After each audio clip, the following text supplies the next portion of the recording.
Someone asked me recently why I was self-publishing my stuff. Well, that's a big answer, but I'm going to see if I can whittle it down to a few key reasons.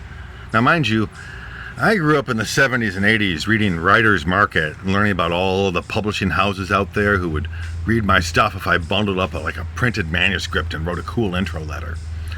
Those days are dead. The tons of publishers is now reduced to a few really big ones and a few others who struggle along as indie press.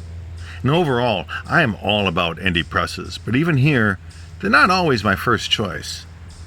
First, if I can keep control of my books, I can keep the price lower overall. I don't have to deal with prices raised in order to pay a lot of support staff and marketers and the added cost of publishing a lot of copies in advance so they can be stored in various warehouses.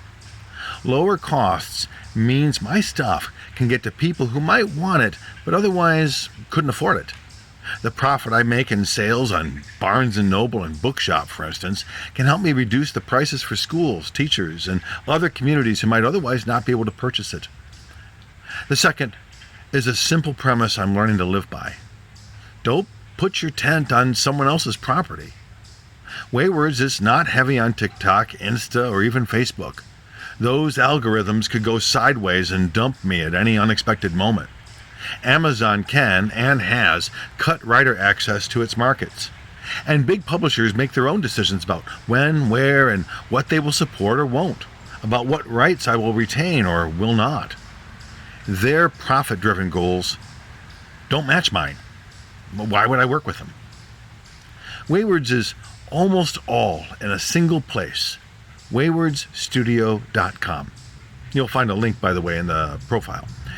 Waywords puts most of its energy in its newsletters, where I can give people whatever they may need directly.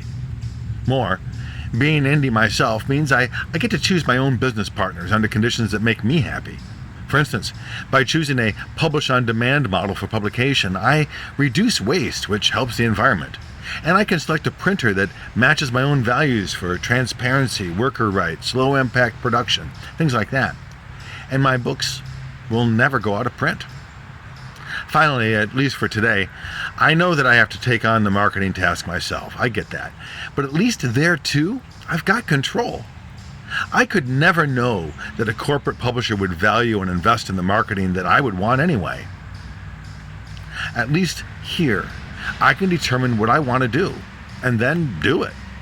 And since my books don't go out of print, I can keep trying new methods to find interested readers. And let's not forget, a whole lot of indie authors are suddenly making it really big. Rupi Kaur, Mark Dawson, Andy Weir, Amanda Hocking, and my hero, Margaret Atwood, began that way. Gotta love it. Anyway, a few thoughts on this. If you want to get off this platform, what, are you watching this on TikTok or Insta video right now? YouTube? You can get my newsletter by signing up at the website. Just check my profile for a link.